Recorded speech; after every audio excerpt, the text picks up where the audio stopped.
Welcome back to my channel. Today we will learn about the issue that has cast a dark cloud over the lives of several key figures in ABC's General Hospital. The central storyline focuses on Danny, who recently confronted Cyrus about the murder of Sam, and the explosive events that followed.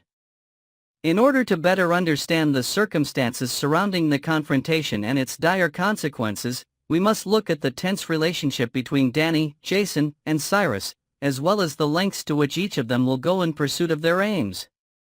From the moment Danny confronted Cyrus to the subsequent kidnapping that has left Port Charles reeling, this tale is fraught with a gripping sense of peril, shocking betrayals, and a father's desperate struggle to rescue his son before it is too late. Let us begin with Danny's fateful decision to confront Cyrus in the wake of Sam's death. Danny, a young man burdened by anger and sorrow, had come across information implicating Cyrus in Sam's murder. The specifics of Sam's killing remained cloaked in ambiguity for most of Port Charles, since there was scant evidence and no eyewitnesses to identify the real culprit.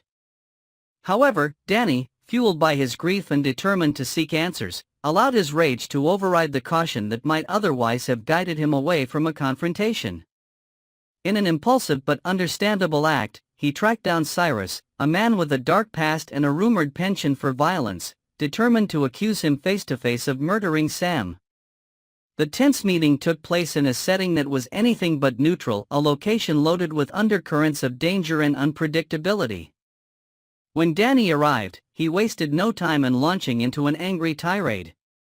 He denounced Cyrus, hurling accusations and calling him out for the senseless killing of Sam. Cyrus was caught off guard by the intensity of Danny's fury, and perhaps by the sheer audacity of a child, or at least a much younger individual, who dared to confront him so directly. For a moment, Cyrus seemed almost amused by the fact that a mere boy would muster the courage to challenge him, but that amusement quickly transformed into wrath. Cyrus had been working hard in recent months to reinvent himself. Once the head of a powerful criminal organization, Cyrus had spent time in prison for his myriad offenses. Upon his release, he announced to the world that he sought to become a saintly figure, devoting himself to a cult-like religious group that preached peace and salvation. Whether this change of heart was genuine or merely an opportunistic ruse was something that many in Port Charles were already questioning. Indeed, rumors abounded that Cyrus had committed multiple recent murders in secret, including those of Sam and Dex, though no tangible proof existed that could tie him to these crimes. The city's residents were aware of the suspicious nature of Sam's death, but police lacked the evidence to formally accuse Cyrus.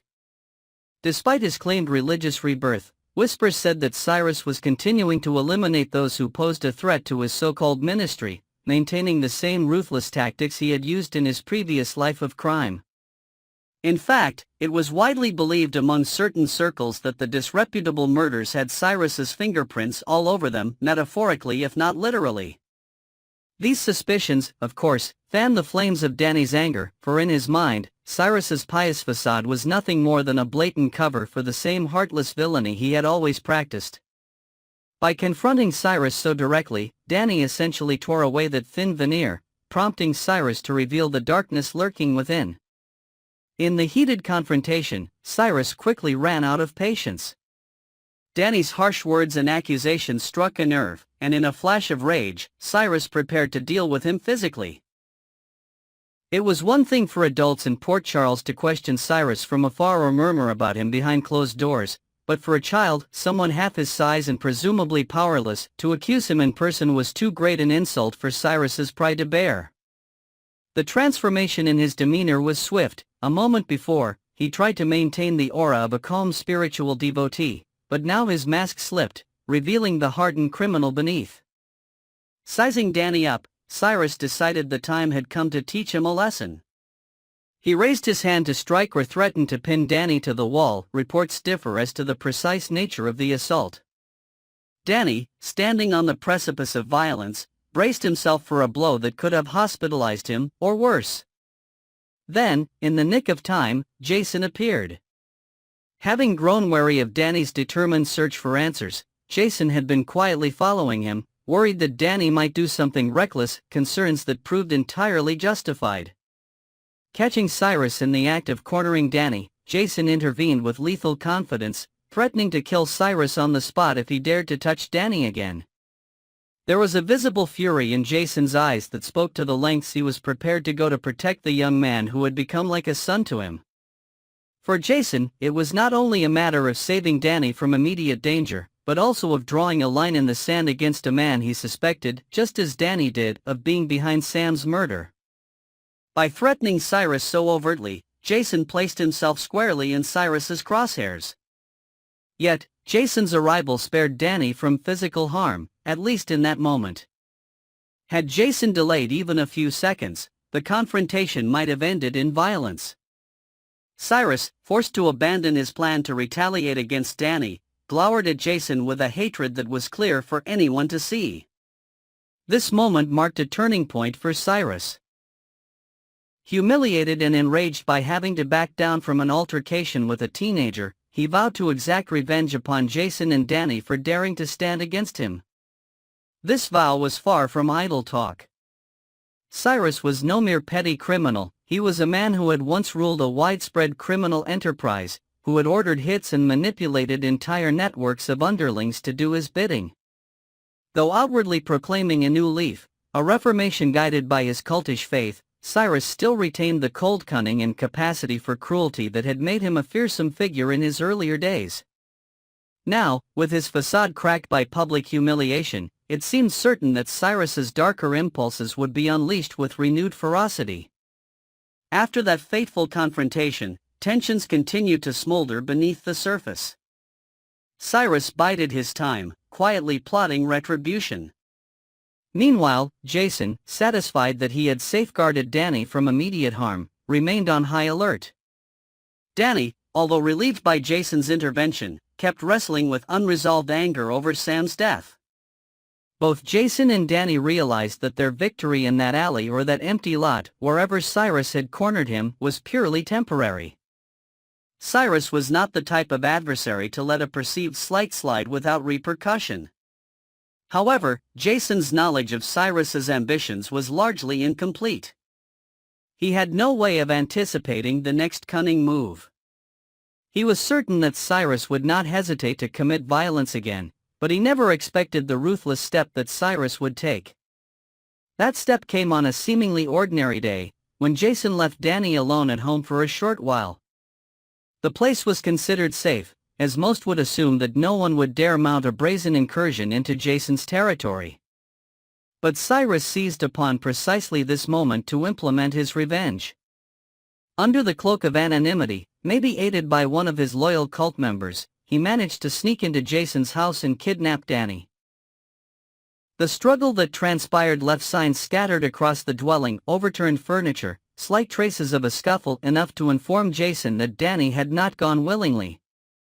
When Jason returned to find Danny missing in the house in disarray, alarm bells instantly rang in his mind.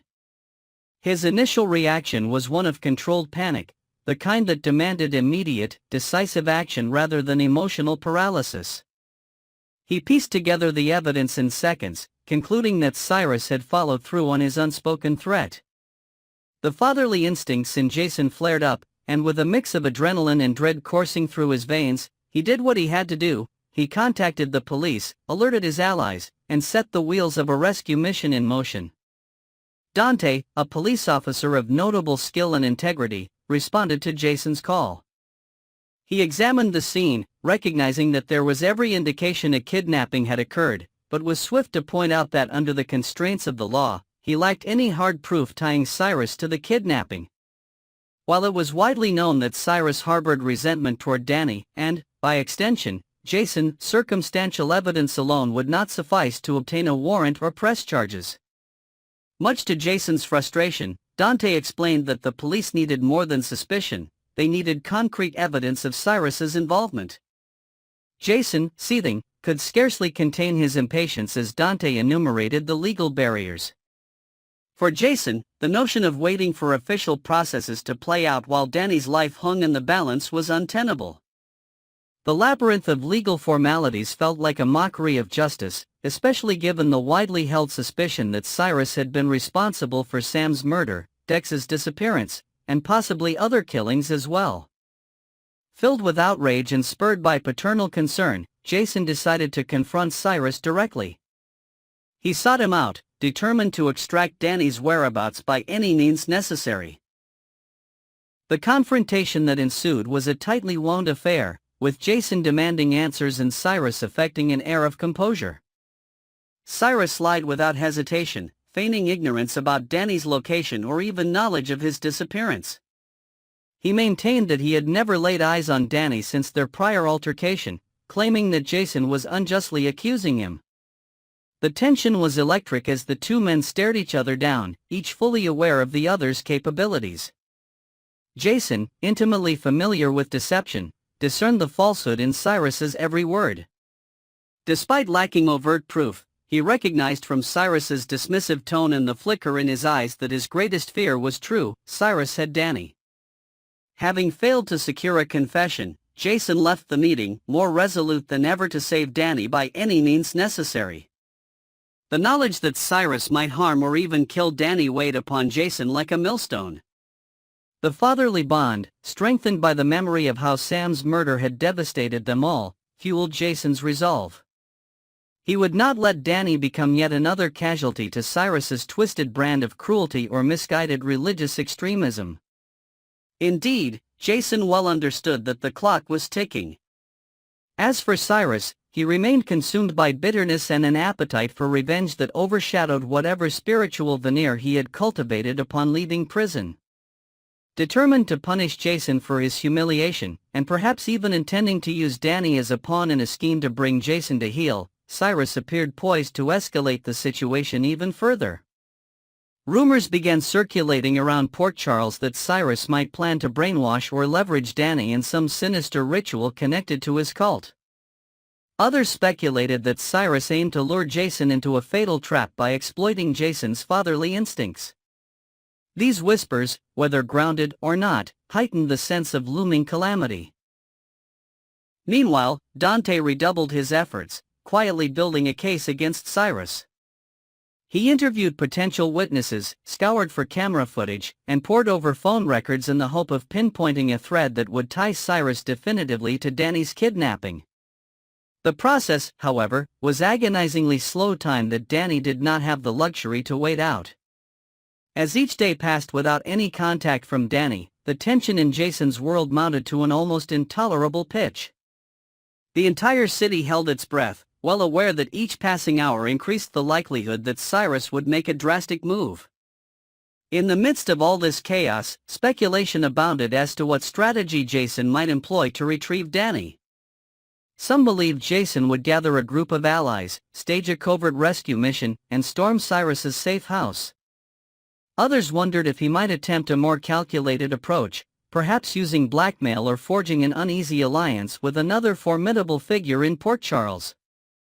At the heart of it all, Jason's unwavering determination remained clear. No matter what it took, he would not rest until Danny was back in his arms, unharmed. For Danny, forced into captivity at the hands of a murderer who had previously eluded official suspicion, the future looked grim. One can only imagine the terror and confusion the young man must have felt in the grips of someone who had shown no qualms about killing. If Cyrus's overarching ambition was to indoctrinate Danny or simply to use him as a bargaining chip, only time would tell. Yet Danny's defiance in confronting Cyrus in the first place implied that he would not surrender meekly to the cult's manipulations. Even so, a kidnapped individual has limited agency, especially when faced with a captor as ruthless as Cyrus. The question looms, can Danny hold out until Jason finds him, or will Cyrus carry out his threats before any rescue attempt can succeed? As the crisis escalates to a fever pitch, Port Charles collectively braces for the confrontation that must come. Allies of Jason close ranks, ready to offer help in intelligence gathering or infiltration if necessary. The tension extends beyond the immediate conflict, since many among the populace recall that Sam's murder remains unpunished, that Dex vanished without explanation, and that Cyrus, while ostensibly pious, continues to roam free under the insufficient oversight of the law. Now, with Danny's life in the balance, the stage is set for a showdown that will determine whether justice can triumph over manipulative ambition and cruelty. Indeed, the question is not if but when Jason will cross the final line in pursuit of saving Danny. Will he revert to lethal tactics, thereby sacrificing his own moral code to secure his loved one's freedom? Or can the authorities compile enough evidence in time for the law to intervene, freeing Danny without Jason having to resort to bloodshed? The entire city looks on in dread, aware that the wrong move could turn this kidnapping into a tragedy surpassing even the heartbreak of Sam's death. At present, the story stands at a tense stalemate, with Jason more determined than ever to expose Cyrus and bring Danny home, while Cyrus basks in the leverage he holds. Though many of the details remain undisclosed, like where exactly Danny is being held or how Cyrus evades detection, one thing is certain: the deeper motivations behind Cyrus's spree of murders, his attempts at spiritual posturing, and his vendetta against Danny and Jason will soon come to a head in a dramatic climax. How Port Charles will emerge from that resolution remains to be seen. Perhaps a carefully orchestrated raid will reveal the cold reality of Cyrus's cult, or maybe an unexpected twist will see Cyrus outmaneuvered by Jason's allies. Alternatively, tragedy could strike if Cyrus, cornered and enraged, decides to eliminate Danny before law enforcement or Jason can save him. So we must wait, collectively holding our breath as the story unfolds in real time. This is the juncture at which the audience of General Hospital finds itself, perched on the precipice of heartbreak, anxiously hoping that Danny can be rescued before it is too late, and that justice for Sam and Dex might also be secured in the process. The tension is palpable, the stakes never higher, and the moral lines blur as each character struggles with the costs of vengeance and the limitations of the law. For now, we can only observe as the people of Port Charles rally behind Jason, as Dante does his utmost within the strictures of due process, and as Cyrus plots behind a veneer of sanctimonious piety, all while holding young Danny's life in his hands. Whether or not this tragedy ends in redemption, rescue, or heartbreak is the question driving the story forward, and fans remain glued to every development. No matter the ultimate resolution, the saga of Danny, Cyrus, and Jason stands as a stark reminder that in the tangled world of ABC's General Hospital, no act of violence remains without consequences, no secret can hide forever, and no threat goes unanswered. If Cyrus truly is the monster we believe him to be, then his days of feigning saintliness are surely numbered, and Jason's resolve, fueled by paternal devotion, will not be contained. Whether through the slow march of legal justice or the swift stroke of personal retribution, the climactic showdown between these adversaries is all but inevitable, one that will determine the fate of Danny and cast a long shadow over Port Charles for years to come.